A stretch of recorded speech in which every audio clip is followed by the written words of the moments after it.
তোমার মাথাটা কি পুরো গেছে নাকি? তুমি তাকে নিয়ে যাবে? না না, তাকে আমায় কোথাও নিয়ে যেতে হবে না। সে তোর সঙ্গে আছে জানলেই আমার সব কষ্ট জুড়িয়ে যাবে। আবার ছেলে মানুষই করছো তো? না না, এটাই আমার অনুরোধ তোর কাছে, যেটা তুই রাখবি বলে কথা দিয়েছিস।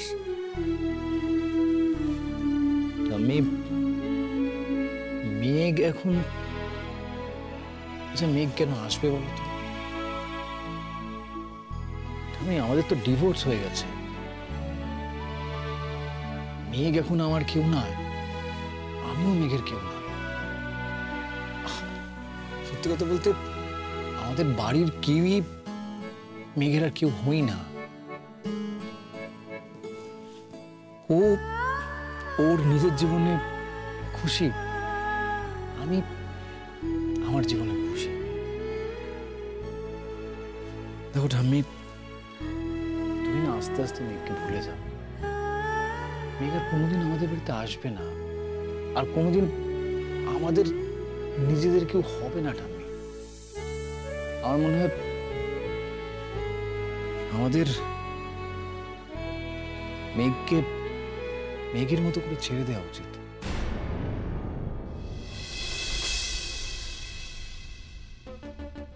না না, আমি যে তোকে মেঘের কথা বলছি, এটা তোকে কে বললো?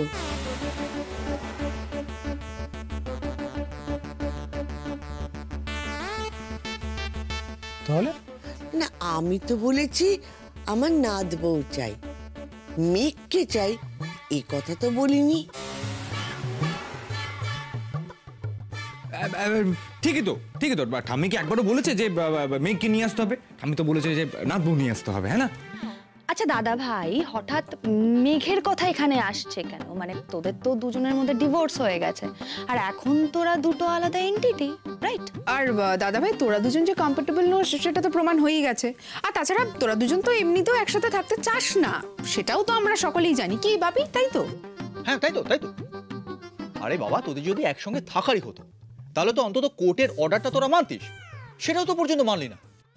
আর আমি তো জানি যে মেঘের বাড়ি থেকে মেঘের বাবা মা মেঘের বিয়ের জন্য খুবই চেষ্টা করছেন, মানে খুবই চেষ্টা করছেন। আর দেখ, তোদের ডিভোর্স অর্ডারেরও তো 3 মাস হয়ে গেছে, সুতরাং এখন যদি মেঘ চায়, সেটা তো বিয়েতে তো চ্যালেঞ্জও করিসনি, তাহলে মেঘ অবশ্যই বিয়ে করতে পারে, তাই না? পারেই। এই তোমরা একটু ক্লিয়ারলি বলো তো, তোমরা ঠিক কি বলছো? এখনো বুঝতে পারছিস না দাদু ভাই? আমি তোর বিয়ে দেখে দিতে চাই, আমি তোকে বউ নিয়ে সুখী হতে দেখতে চাই। আমি চাই আমার নাতির ঘরে পুতির সঙ্গে খেলতে। না দাদা, আমার একটা ইচ্ছাও রাখবি না? আমি প্লিজ আমাকে মাফ করো, আমি এখন বিয়ে করতে পারবো না। তুই কিন্তু আমার কথা দিয়েছিস, আমার অনুরোধটা রাখবি। আমি এটা কি হচ্ছে বলো তো? এটা কি ছেলে মানুষ হচ্ছে তোমার? আমি এখন বিয়ে করার জন্য তৈরি নই। তুই জানিস আমার সঙ্গে তোর ঠাকুরদার যখন বিয়ে ঠিক হয়েছিল, আমাকে বিয়ে করার ভয়ে সে নাকি পালিয়েছিল, সে নাকি বিয়ের জন্য তৈরি ছিল না। হ্যাঁ, কি বলছো? দাদু পালিয়ে গেছিল? গেছিল, আর তাকে খুঁজে বার করেছে এই আমি। আমারও মেজাজ গরম হয়ে গেছিল, বলে দিলাম করবো না এই লোকটাকে বিয়ে, বলি ঘরে দৌড় দিলাম। এই মাতৃদেবী, গল্পটা কি মুখে মুখে বানাচ্ছ? একেবারে এক্সটেম্পো। হ্যাঁ, তারপরে বলো। তারপরে আবার কি, ওই সেই সাদা সাদি পায়ে ধরে অনেক করে বললো। বাবা, তারপরে সেই দুটো মানুষের বিয়ে, মানে যারা একে অপরের সাথে বিয়েই করতে চায়নি? সেই দেখ দাদু ভাই, তুই তো বড় অবধি সেই মানুষটাকে দেখেছিস। আচ্ছা, তোর ঠাকুর দাদাকে কি কখনো দেখে মনে হয়েছে যে সে অসুখী, কিংবা আমাকে দেখে তোর মনে হয়েছে যে আমি অসুখী? ঠাম্মি, আমার ব্যাপারটা যে এতটা সহজ নয় সেটা তুমি খুব ভালো করে জানো। আচ্ছা, জেনেও যদি বলি তুই বিয়েটা কর,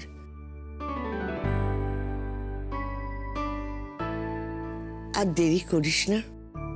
আমি পারবো না ঠাম্মি। আমি তোকে দিব্যি দিচ্ছি। ঠাম্মি প্লিজ, আমি এসবে বিশ্বাস করি না, সেটাও তুমি জানো। আমি বিশ্বাস করি দাদা ভাই। পারলাম না, মাফ করো, আমি তৈরি নই। ও, মেঘ দিদির জায়গায় তুই অন্য কাউকে ভাবতে পারছিস না?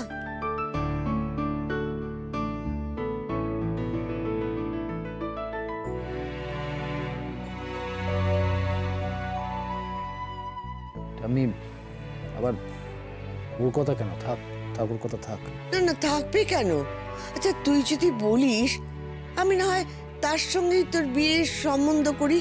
শুনলাম তার বাপ মাও নাকি ছেলের খোঁজ করছে। আমি না বুঝতে পারছি না, তোমরা ঠাম্মিকে প্রশ্রয় দিচ্ছ কেন? তোমরা কিছু বলছো না কেন? আরে থাক থাক, মেঘকে যদি অপছন্দ হয় ওর কথা থাক। আচ্ছা, এখানে পছন্দ অপছন্দের বিষয় আসছে করতে দেখ। না না, নীল নীল নীল, এক মিনিট, এক মিনিট। মেঘকে তোকে বিয়ে করতে হবে না, আমরা অন্য পাত্রী দেখবো। হ্যাঁ, অন্য অন্য পাত্রী দেখবো আমরা। আরে দেশে কি মেয়ের অভাব আছে নাকি? অন্য কাউকে দেখবো আমরা। আমি পাগল হয়ে যাবো, আমি সিরিয়াসলি বলছি পাগল হয়ে যাবো। আমি আজকে টিকিট কাটবো, আজকে আমি চলে যাবো, ভালো লাগছে না আজকে আমার। হ্যাঁ, এই বুড়ি মরলে তারপর আসিস। যেতে দে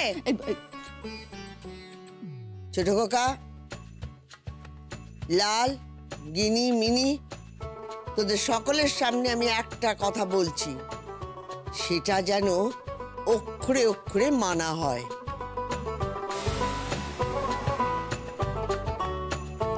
আমি মরলে আমার নীল দাদু ভাই যেন মুখ দর্শন না করে।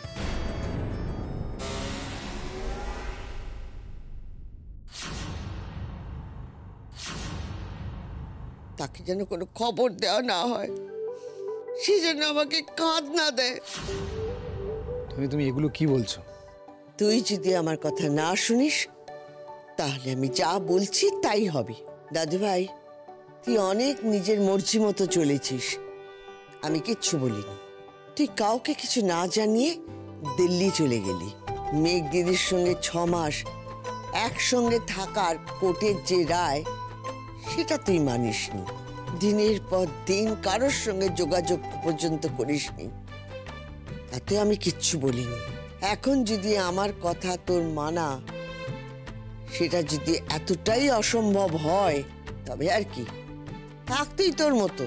তোর জীবনে যদি আমার কোনো অধিকার না থাকে, তাহলে আমার মৃত্যুতেও তোরও কোনো অধিকার থাকবে না। আমি প্লিজ এবার থামো, দয়া করে থামো, একটু রেস্ট নাও। আমি ঘরে যাচ্ছি। শর্ট দাঁড়া দাদু ভাই,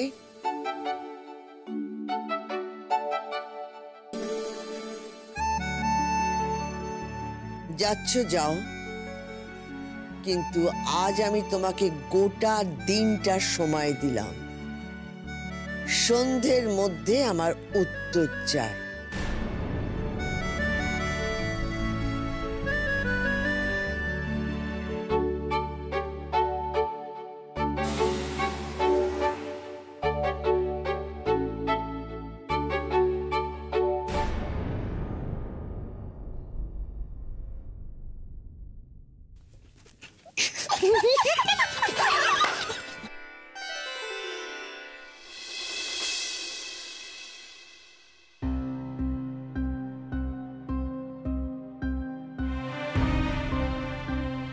মেঘ কোথায়? ইউনিভার্সিটিতে। বললো কি কাজ আছে লাইব্রেরিতে। কিন্তু আমার সঙ্গে যেতে পারতাম, আমি নিতাম। বলছি শোনো না, বিয়েটা যখন ঠিক হলো, তাহলে তো কেনাকাটি কিছু করতে হবে নাকি? আমি ব্যাংক থেকে টাকা তুলে দেবো। শপিং করতে যেতে হবে তো, মেঘকে বলে তো মারতে আসবে। তুমি করো না, আমি কি করব? না না, তোমাকে আমার সঙ্গে যেতে হবে, মেয়ে তো তোমারও। আচ্ছা, ছেলেটার সম্পর্কে আমাকে কি কিচ্ছু জিজ্ঞেস করলো না কেন বলো তো? একেবারে রাজি হয়ে গেল, তো অবাক হচ্ছ না? খুব একটা না। কেন? মেঘ তো সাংঘাতিক চাপা মেয়ে, নিজের ইমোশনটা দেখাতে চায় না। সেই মেঘ দুম করে বলে ফেলেছিল নীরের কথা। তার সঙ্গে বিয়েতে রাজি হওয়ার সম্পর্ক কি?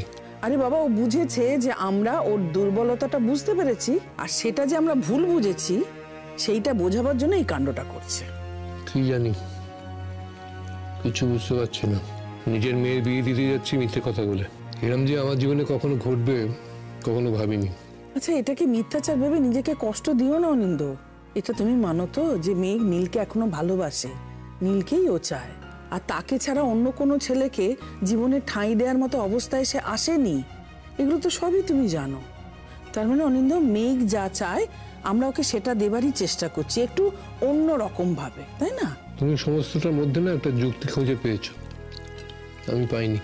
পাবে, পাবে, তুমি পাবে। যেদিন মেঘ নীলের সঙ্গে হাসি মুখে এসে তোমার সামনে দাঁড়াবে সেদিন তুমি পাবে। আসলে কি বলো তো, তুমি হচ্ছ ওই হিংসুটে বাবা।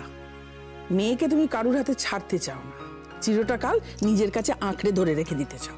ভিতু বাবা, একবার যা ভুল করে ঠকেছি। হ্যাঁ গো, শোনো না, বলছি বিয়েটা কোথায় হবে সেটাও তো ঠিকঠাক করতে হবে না? আরে বাবা, নীল রাজি হলো কিনা সেটাও তো জানা দরকার। না গো, মাসিমা আমাকে ফোন করেছিলেন, নীল তো সকালে এসে গেছে। নীলকে উনি বলেওছেন এই কথাগুলো। নীল রাজি হয়ে গেছে এটা তো বলনি? না, এখনো তিনি হ্যাঁ না কিছু বলেননি, মাসিমাকে কিছু জানায়নি। আচ্ছা, একটা কথা ভেবে দেখো, ধরো নীল যদি অন্য কোনো মেয়েকে বিয়ে করতে রাজি না হয়, তাহলে কি বলবো মেঘকে? তোর হবু বর বিয়ে করতে রাজি হয়নি? তুমি কেন এত নেগেটিভ ভাবছো অনিন্দ? তোমাকে মানা করেছি না? আচ্ছা বলো, মেঘের বেনারসি কি রঙের কিনবো? মাঝে মাঝে কিন্তু মন্দ লাগছে না জানো, মানে এইরকম ছক ভাঙা ঘটনায় কোনোদিন তো সামিল হয়নি। একটু যে এনজয় করছি না বললে মিথ্যে কথা বলা হবে। খালি একটা ভয় তাড়া করে বেড়াচ্ছে, এর জন্যে কিছু মূল্য না দিতে হয়। কেন? মেয়েকে যে বিদায় করতে হবে? একদম এই কথাটা বলবে না। আমি আমার মেয়েকে কোনোদিনই বিদায় করব না। আমার মেয়ে আমারই থাকবে, তার বাবারই থাকবে। সে নীল আসুক, সাদা আসুক, সবুজ আসুক, যেই আসুক না কেন, আমার মেয়ে আমারই। ওই সমস্ত আজকালকার ছেলেদের উপর আমার কোনো ভরসা নেই। বললাম যে তুমি হলে একটা হিংসুটে বাবা। ওই যে বউ জ্বালানো শাশুড়ি হয় না, তুমি হলে সেটারই মেল ভার্সন। তারা যেমন বলে যে ছেলে চিরকাল আমার ছেলে থাকবে, তুমি ঠিক সেরকম। মেয়ে সারা জীবন তোমার মেয়ে হয়ে থাকবে, আর কোথাও যাবে না। বেশ, তাহলে তাই। জানো, আমার না একটা কথা বেশ মনে হচ্ছে। কি? এই যে নীল শহরে এসেছে না, বেশ মেঘের সাথে ওর দেখা হয়ে যায়। ধরো ইউনিভার্সিটিতে ওদের দুজনের দেখা হয়ে গেল, হলে দুজনে বেশ মনের কথা প্রাণের কথা বলল, তারপরে এসে আমাদের বলল, এসে বললো আমরা বিয়ে করবো। হ্যাঁ, হতে পারে না গো? হতে পারে, নাও হতে পারে। যা ঘটার ঘটে ঘটুক। আমি স্রোতে গা ভাসিয়ে দিচ্ছি।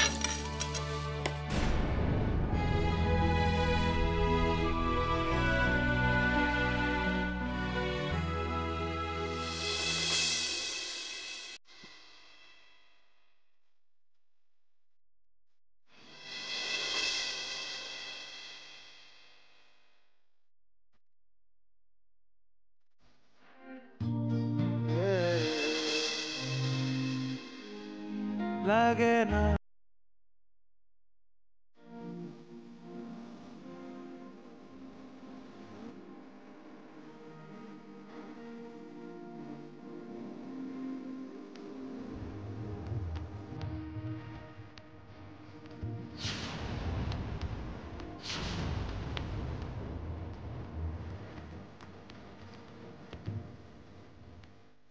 পারবো না, পারবো না, আমি মেঘ পারবো না। আমি এই ঘরে অন্য কাউকে নিয়ে আসতে পারবো না, কিছুতেই না। আমি তোমাকে ছাড়া কাউকে ভালোবাসতে পারবো না মেঘ। তুমি আমাকে ভালোবাসবে না ঠিক আছে, কিন্তু আমি অন্য কাউকে ভালোবাসতে পারবো না। না,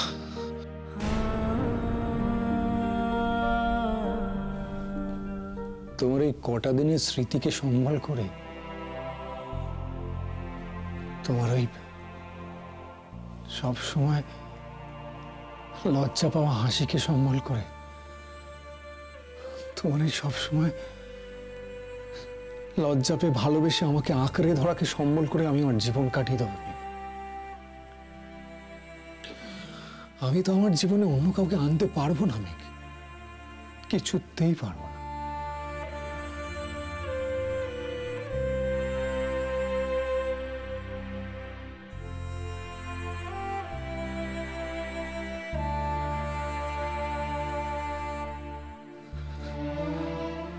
ফিরে এসো মেঘ, আমার কাছে ফিরে এসো প্লিজ মেঘ, please. I want to be with you, Meg. I want to be with you. I just want to be with you.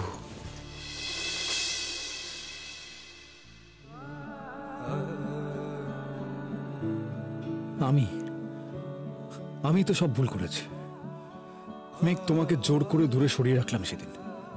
ভাবলাম তোমাকে আবার আঘাত করে ফেলবো তোমার কাছে থাকলে, দূরে চলে যেতে চাইলাম। তাই ভাবলাম আস্তে আস্তে বোধহয় আমিও তোমাকে ছাড়া বাঁচতে শিখবো।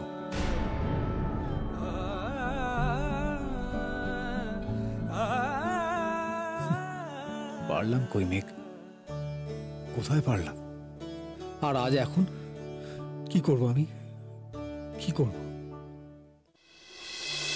ঠাম্মিকে আমি কখনো এরকম ভাবে আমার সঙ্গে কথা বলতে শুনিনি। কেন ঠাম্মি আমাকে এইভাবে পরীক্ষার মধ্যে ফেলছে?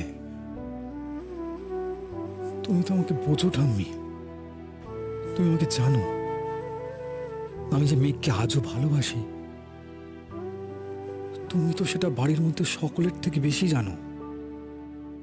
তুমি কেন?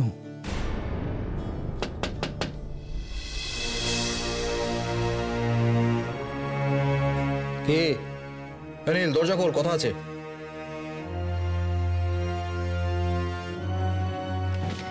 কি হয়েছে? হ্যাঁ, ঢুকতে দিবি না নাকি?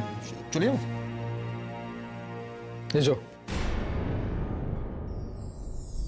ছোটদা ভাই, তুই দরজা বন্ধ করে রেখেছিলি এতক্ষণ একা, তাই মজা দেখতে চলে এলি, তাই তো? আরে মজা দেখবার কি আছে, কি মুশকিল? তুই না আর একটা কথাও বলবি না লাল, আমি সিরিয়াসলি বলছি, জাস্ট একটা কথাও বলবি না। তুই কালকে কি বললি? ঠাম্মি অসুস্থ। ঠাম্মির আর কাকামণি? হ্যাঁ হ্যাঁ, নিজের মায়ের সম্পর্কে এই মিথ্যে কথাগুলো বলতে তোমার বাধ্য না? হ্যাঁ, ঠাম্মি অসুস্থ, প্রেশার বেড়েছে, বয়স হয়ে যায়। এক মিনিট বলতে দে। দেখ, আমি যে কটা কথা বলেছি একটা কিন্তু আমি মিথ্যে বলি। চুপ করো, ফালতু কথা বলো না তো, একদম চুপ করো। এই স্টুপিড বোকা বোকা নাটকটা করতে তোমাদের লজ্জা করলো না? দাদা ভাই, এই দাদা ভাই, এই যে তুই যেটাকে বোকা বোকা স্টুপিড নাটক বলছিস, তুই বুঝতে পারছিস না আমরা এটা কেন করেছি? বুঝতে পারছিস না? ঠাম্মির কথাই করেছি, ঠাম্মির জন্য করেছি, বুঝতে পারছিস না নাকি? হ্যাঁ, বুঝতে পারছি, আমি খুব ভালো করে বুঝতে পারছি তোরা এটা কেন করেছিস, আর সেই জন্যই আমার রাগটা বেশি হচ্ছে।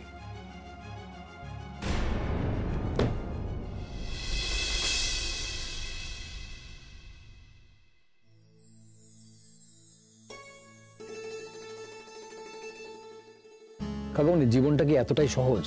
তোমরা আমাকে এইসব বলে ডেকে আনবে, ঠাম্মি আমাকে বিয়ে করতে বলবে, আমি বিয়ে করে ফেলবো।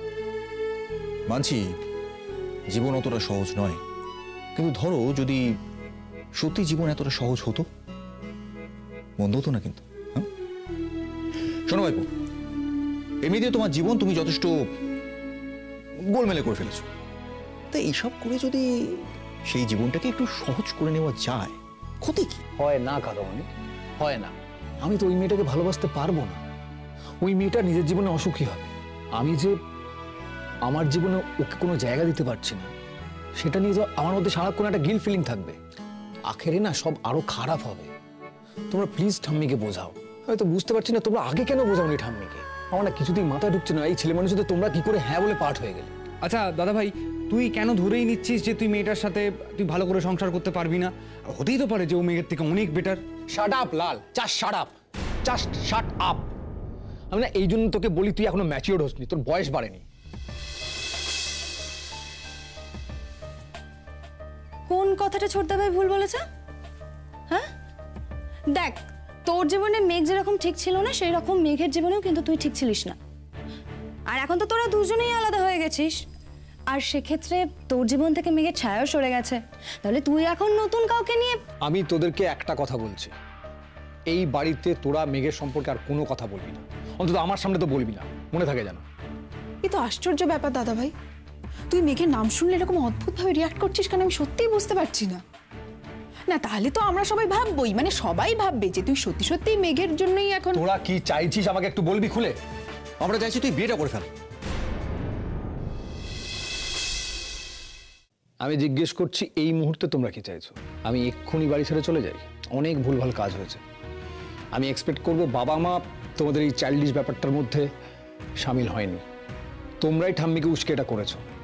তোমরা নিজেরা যে ভুলটা করেছো সেটা তোমরাই ঠিক করবে। ঠাম্মিকে গিয়ে বলবে এই বিয়েটা হতে পারে না।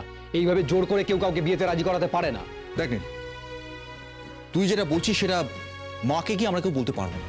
হ্যাঁ, মায়ের হয়তো ইমিডিয়েটলি হেলথের দিক থেকে কোনো রকম ক্রাইসিস নেই, কিন্তু এই কথাটা ভুলে যাস না, মা কিন্তু 80 বছরের ঊর্ধ্বের একজন মানুষ। মা আমাদের সকলকে ডেকে তার মনের একটা ইচ্ছের কথা আমাদের জানিয়েছে, এবং সেই ইচ্ছেতে আমরা সবাই উৎসাহ দিয়েছি। সেই স্বপ্নের মধ্যে আমি নিজে সামিল হয়েছি। এখন গিয়ে আমি মাকে কি বলবো নীল, যে মা তুমি যে প্রস্তাবটা দিয়েছিলে নীল তাতে রাজি নয়?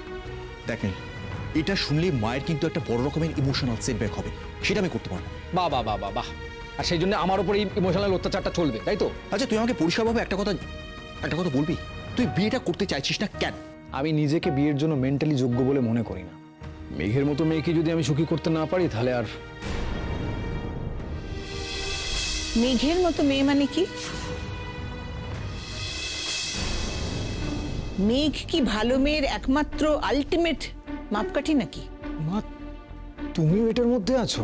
হ্যাঁ, আমিও ঠাম্মির মতন একই কথা মনে করি যে তোমার বিয়েটা করা উচিত। আর এতই যদি মেঘ মেঘ মেঘ মেঘ তুমি করো, তাহলে মেঘের সঙ্গে আমি কথা বলি।